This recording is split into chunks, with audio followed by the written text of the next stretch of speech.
Hey guys, it's your host A.Berkeley.V again with another episode of Cooking on the Fly. Today, we're going to be making some pasta with a tomato basil sauce. To start off with, we have a lot of ingredients today, so I'm going to introduce them to you guys.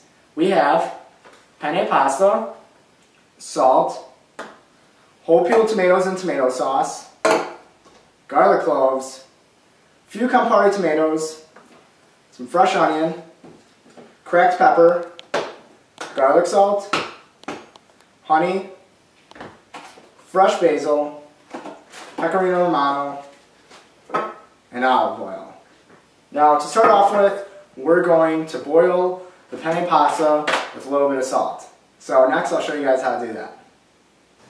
Prior to blending up all your ingredients, what you're going to want to do is you're going to want to get your water going to boil. Now sometimes people ask me, should I wait till the water is fully boiling before I throw in my pasta, or can I start in the beginning? Now I'm a pretty lazy person, and this is cooking on the fly, not cooking for professionals. So if you're using dry pasta like this, it really shouldn't matter. Now a lot of people are going to tell you that's wrong, but in my experience it really does not matter if you throw it in. If you're using though pasta that's pretty much fresh or close to being fresh, like you can find in a store, you really do want to wait till it's boiling, because what can happen is your pasta can absorb too much water before it starts boiling, and then it can kind of become, it develops a really weird texture. So in this case, I already started the water boiling.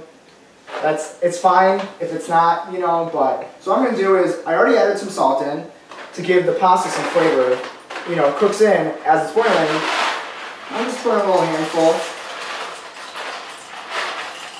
and we're just going to let the pasta boil, and then once it's to the consistency that we like it at, not too hard, not too soft, we'll take it off, we'll mix it back in with the rest of the sauce, and then, we'll be ready to eat. Hey guys, now I'm going to show you what's going to make up the base for our tomato basil sauce. So what we're going to do is we're going to use our blender, blend up all the ingredients in the base, and then what we're going to do is transfer that to the skillet. So these are the things that go in. Your whole peeled tomatoes will go in first. Just kind of pour it in, not too fast because you don't want this to splash all over your clothes. Then your tomato sauce, pour that in as well. Now I'm using a blender, but I personally prefer one of the lower based Cuisinarts that you can find, just because sometimes with a blender that's tall like this, all the stuff that's up here doesn't make it all the way down to the bottom. So if you have something that's a little lower to the ground, it blends everything up a lot better. You don't need to throw in these extra tomatoes. I like to. Just add a little freshness to it. Then I'm also going to add in a couple cloves of garlic, and I'm going to cut a little bit of onion. Not too much. You really don't want onion being a center flavor in this dish. But to add a little bit in there, add some good taste to the dish. So I'm just peeling off a little skin. And so it's easier to manage. I'm just going to cut it in half for the blender to manage. And throw this all in. Get a little fork to mix it. And make sure your blender's unplugged if you're playing with it, Don't want to be chopping anything off. So kind of stuff everything down towards the bottom. Now you might have to, because I'm using a tall blender, you might have to do this a couple times where you're moving things throughout the blender. But here we go. Cover it.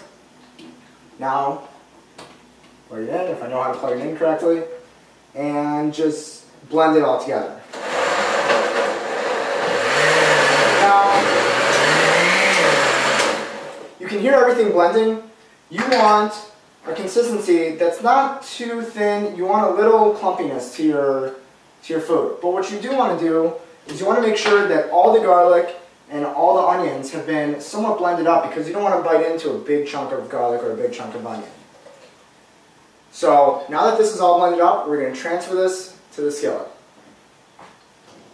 Hey guys, so what I've done is I moved the pasta from the front burner to the back burner, so I can clear some room for what I'm going to be doing here. Now first, what we're going to be doing here is making the sauce. We're going to be building it with all the ingredients that we have, and then when we're done with that, we'll be able to add the boiled pasta to it. So what you do first is you take your olive oil, you put a good amount on, but not too much, you don't want this to be too strongly influenced by the olive oil. I'll actually put a little more on. What you generally want to do is you want to have enough olive oil where when you move your skillet around like this, your entire skillet becomes covered with olive oil. Like so. Now as this cooks, some of the olive oil is going to disappear. That's okay. It's not a bad thing. That's just what's going to happen. But to start off this dish, what we're going to do is we're going to cook the olive oil to bring out some more of its flavors. So we're not going to cook this on too high of a heat. We don't want to be frying anything. We're just going to cook it on like a mid-level heat or something, you know, low to mid. Alright. Just let this cook for a little bit, bring out some of the flavors. Alright, so what I'm doing here is I am, if I can pick one up, going to try the pasta to see if it's the right consistency. Now I like my pasta a little bit al dente, so that means it still has a little crunch to it, you know, but not too much. Not really a crunch, just it's not completely smooth. So this is good.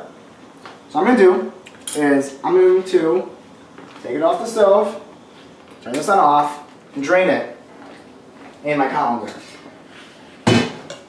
So just pour it into the sink, and just shake this out. This will shake out, you know, all the water that's still there. What you have, because you made this with salt, is pasta that by itself is pretty flavorful. Alright, now that our olive oil is warmed up and has some of the flavor brought out of it, we're going to really start to make this sauce. So we've got the olive oil, some of it's kind of cooked off, but still, you know, play around with it to make it cover your skillet. Now what you're going to do is take the base that you blended previously and add it. It might start to sizzle a little bit because the water from the tomatoes and the olive oil doesn't always mix so well. So just watch out. Make sure you're not getting burned like I just did. When you add this, kind of do it at a safe distance. And see now, you have pasta sauce with kind of a little bit of a chunky consistency, but it's also liquidy as well. So you're just going to stir this.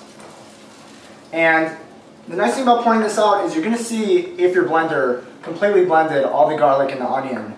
And if not, just pick it out, chop it up, you know, and throw it back in. Is really the only thing you can do with that.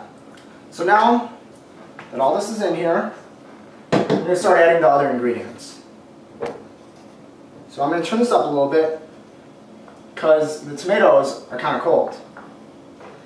Now what we're going to do is even though we added garlic, I'm going to add a little bit of garlic salt because there's a slightly different, you know, taste than real garlic, and also adds a little bit of saltiness to the dish. So pour some of that in, but not too much because remember, you've already got 2 cloves of garlic in there. You don't want to be killing anybody. Add some pepper, grind it up. Now, unless you like your pasta sauce kind of arrabbiata style, you don't want to add too much pepper, else you're going to get spicy pasta. I'm also going to add some salt, a good amount. You know, but remember, your pasta also has salt cooked into it. So if you put enough salt on the pasta, this shouldn't be that salty, because then you could just overload your dish with salt, you know? So then what we're going to also add is some pecorino cheese. Just grab a little handful of this. Sprinkle. There should be a good amount of this in. This really adds to the flavor of tomato basil sauce, and it's kind of underrated a little bit in terms of the impact that it can have on sauce. Now, I like my pasta sauce a little bit sweet, so I add honey to it. So, just squirt some honey in, stir it around. Not too much, I mean, you're not making a dessert here, you know, so then mix that together. And then the key ingredient, one of the most important ingredients for this sauce is basil. Basil is key. You gotta use fresh basil. So, I'm actually gonna go and grab the basil. Oh, here we go. Don't have my glasses on, that's why I couldn't see. And what we're going to do is we're going to use this basil and we're going to perform a chiffonade and put that into the sauce. So we're just going to kind of let this sit. I'll show you guys how to handle the basil. We'll put it back in here and then we'll be able to finish up this sauce. Alright? Alright, this is a technique called a chiffonade. Now there's 2 ways to go about this. I'm going to show you both ways. Both are simple. It's just however you choose to do it. What you're going to do is you're going to take your basil leaves and grab a couple, because if you're doing this one at a time, it's going to take you all day. So you lay them on your cutting board. You roll them up, kind of at an angle, and then what you do is you take your knife and you just slice it, like this. And what you'll get is long strands of basil, like this. You can throw it in your sauce. Now another way to do this, if you don't have a nice sharp knife like I do, and you have a clean pair of scissors, is just chop it. Just a very easy way to do it, chop it. So really it's whatever you prefer to do. And once I get this all chopped up, I'm going to add this back to the rest of the sauce. And our sauce will pretty much be done. We'll just taste things here and there to see how it goes. See if everything tastes alright. But basically, that's all that goes into the sauce. Hey, so now I got my basil that's been cut up nicely. We're just going to pour this into the sauce. Sprinkle it in. You want a good amount of basil. You want a good amount of green and red colors mixing in your sauce. So just stir it around, and kind of break up the strands of basil that might be stuck together. Just use all basil. I like to use a lot of fresh basil. I think fresh basil has a really great taste to it. And as I always advocate, when a certain ingredient is the centerpiece, like basil is in this situation, you want to be using the fresh thing and not dried basil. It doesn't produce the same quality sauce. Now, if it's not the center of the dish, then dried basil is fine, but I feel like because this is a tomato basil sauce, it's a key ingredient and you gotta use the fresh basil. Now what I'm going to do, just try this, get a little basil, roll the sauce in, blow on it, don't want to burn your mouth. And yeah, it's good. And now we're ready to add the pasta to it. So I'm going to grab the pasta from over here.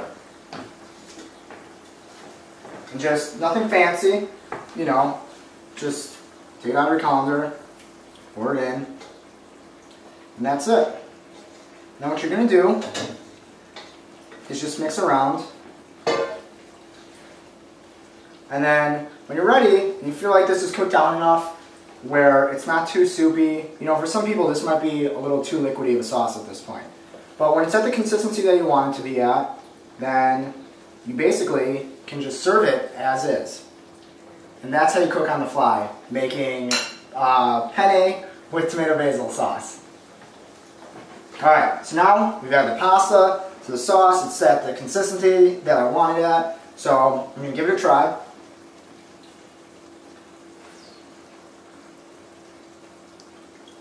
Whew, that's hot.